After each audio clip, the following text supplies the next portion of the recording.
Halo guys, bertemu dengan aku lagi Robert Adrian. Beberapa hari yang lalu Xiaomi Cina merilis handphone baru. Ya, ada dua smartphone nih.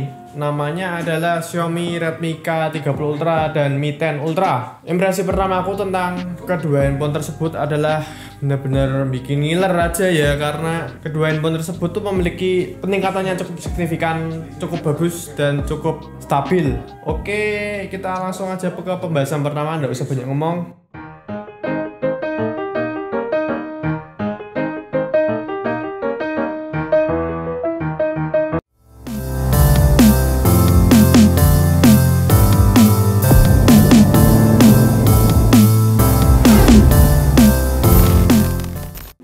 Yang pertama adalah kamera periskop dari Xiaomi Mi 10 Ultra. Ini memiliki resolusi sebesar 48 megapiksel. Kemudian yang kedua adalah memiliki hybrid zoom sebesar 120 kali. Jangkauannya cukup jauh banget. Aperture-nya memiliki sebesar 4,1. Kemudian optical zoom-nya mentok-mentok sampai 5 kali aja optical zoom dia. Kemudian hybrid zoom-nya 10 kali. Disarankan banget mengikuti ketentuan tersebut, karena kalau melebihi itu hasilnya mungkin ada penurunan kualitas, tidak sebagus yang sudah disarankan oleh si pihak Xiaomi yang sendiri. Kemudian lensa ini ditopang dengan teknologi OIS alias Optical Image Stabilization dan Electronic Image Stabilization yang membuat hasil fotonya menjadi lebih stabil, lebih mulus. Alasan kedua yaitu memiliki lensa utama 48 megapiksel. 48 megapiksel cuy. Cuman menurutku 48 megapiksel ini cukup bagus karena apa? Dia menggunakan sensor quad Bayer sensor, alias sensornya cukup real dan cukup pure. Jadi bener-bener 48 megapiksel, bukan menggunakan lensa pixel binding.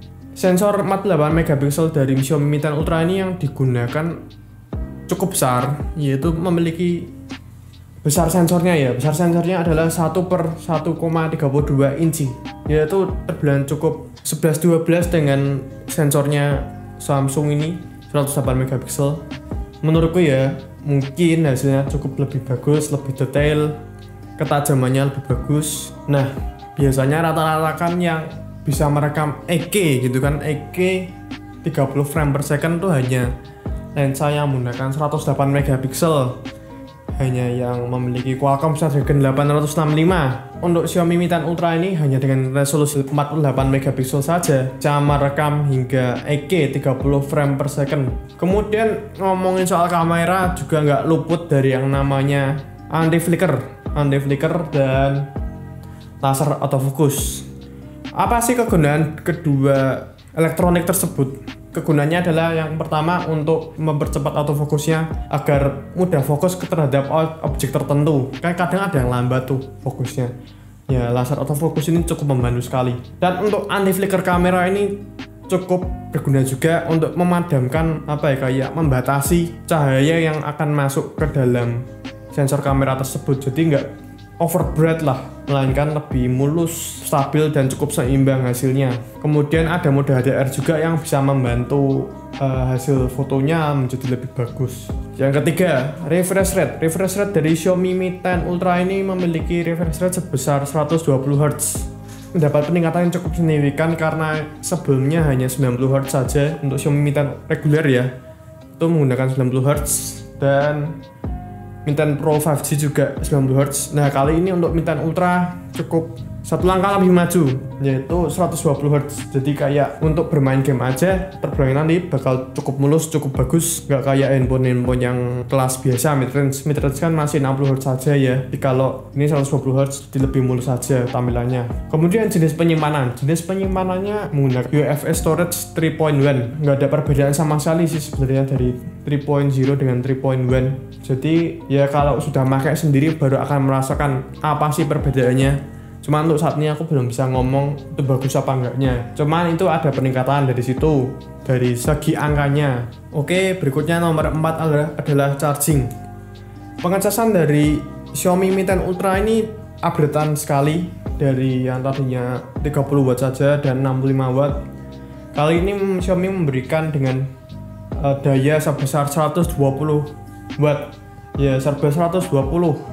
Diklaim dengan 120 watt ini bisa mengecas hanya dalam kurun waktu 23 menit saja. Dan menurutku itu cukup gila sih, karena kalian tinggal aja untuk tinggal makan, tinggal mandi, tinggal dolanan, tinggal ya pokoknya tinggal hanya setengah jam aja sudah penuh 100%. Sedangkan mungkin ada sih brand lain yang bisa sampai 15 menit selesai, cuman kan masih tahap uji coba, bukan tahap perilisan. Untuk Xiaomi kali ini sudah perilisan, ini bisa 23 menit, bisa 100%. Berikutnya untuk wireless charger dari Xiaomi Mi 10 Ultra ini bisa sampai dayanya 50 watt, alias ngecasnya sampai 40 menit saja. Cuman aku tidak begitu peduli dengan wireless chargernya, karena sebelumnya aku menggunakan Mi 10 ini ngecasnya 30 watt ya, dan sudah cukup bagus karena hanya 1 jam aja terisi penuh. Sedangkan yang Mi 10 Ultra ini kan hanya 40 menit ya, kalau 20 menit itu kayak menurutku nggak begitu ngaruh lah, masih bisa ditunggu, masih bisa sabar. Kecuali sampai berjam-jam itu mending pakai charger biasa. Berikutnya adalah kesamaan antara ketiga generasi Mi 10. Apa sih persamaannya? Pertama dari segi prosesor. Dari segi prosesor kelihatannya sama saja, yaitu dengan Qualcomm Snapdragon 865. Kemudian layar 6,67 inci, kemudian layar Super AMOLED milik Samsung. Kemudian rasio yang sama-sama saja, yaitu 19,5 banding 9. Lalu apalagi yang beda hanya dari belakangnya aja sih. Ada telefotonya sampai zoom 120 kali itu periskop. Sedangkan yang sebelumnya hanya menggunakan lensa telefoto biasa. Untuk generasi yang saat ini menggunakan periskop. Yang paling gemesin dari handphone Xiaomi semuanya ya sebenarnya ya, yaitu dari kamera depannya. Nggak ada upgradean sama sekali dari dulu generasi keempat lah sampai generasi ke-10 ini. Ya perekamannya sama-sama saja di resolusi Full HD saja, 1080 pixel, 30 frame per second. Seri Redmi aja bisa sampai segitu. Kenapa yang seri Mi tidak ditingkatkan? Itu menjadi PR bagi Xiaomi. Harga dari Xiaomi Mi 10 Ultra ini harganya cukup terjangkau, tidak mahal banget, tidak kayak si saingannya si P40 Pro Plus. Si P40 Pro Plus itu harganya sampai 18 juta sampai 20 juta. Xiaomi merusak pasar sekali, yaitu dengan harga varian RAM 8GB, memori 128GB hanya harganya 5.299 yuan alias 11,2 juta. Kemudian untuk varian RAM 8GB, memori 256GB memiliki harga 5.599 yuan alias 11,9 juta. Berikutnya untuk varian RAM 12GB ya paling ekstrim, dengan memori 256GB memiliki harga 5.999 yuan alias 12,7 juta. Ya, ini varian yang paling terakhir adalah varian yang paling ekstrim, paling gendeng gitulah. Ngapa? Sebenarnya nggak perlu dibeli karena RAM-nya sampai 16GB itu udah lebih laptop, malahan udah hampir sama kayak laptop. Ngapain handphone sampai 16GB kan gitu. Mending beli laptop aja. Yaitu dengan harga 6.999 yuan alias 14,8 juta.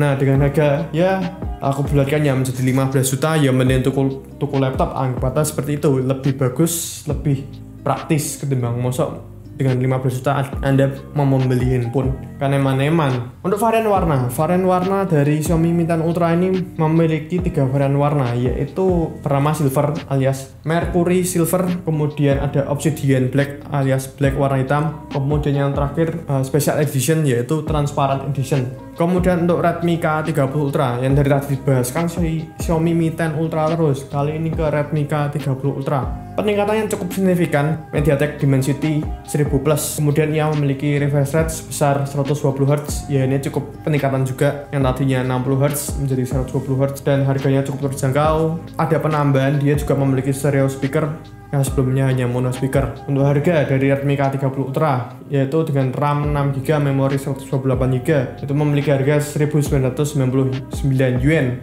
alias 4,3 juta. Berikutnya RAM 8GB, memori 128GB, memiliki harga 2.199 yuan alias 4,7 juta. Dan ini varian yang terakhir yang biasanya orang tidak nanggung beli, yaitu RAM 8GB, memori 256, memiliki harga 2.499 yuan alias 5,3 juta. Kesimpulannya dari kedua handphone tersebut ya, memang semenjak Mi 9 atau Mi 9 akan ada banyak perubahan banget dari segi harga, dari segi kasta, dari segi kualitas. Mi 9 alias Mi 9 adalah generasi terakhir yang memiliki harga cukup terjangkau, nggak mahal-mahal banget, dengan harga 5 jutaan, 6 jutaan.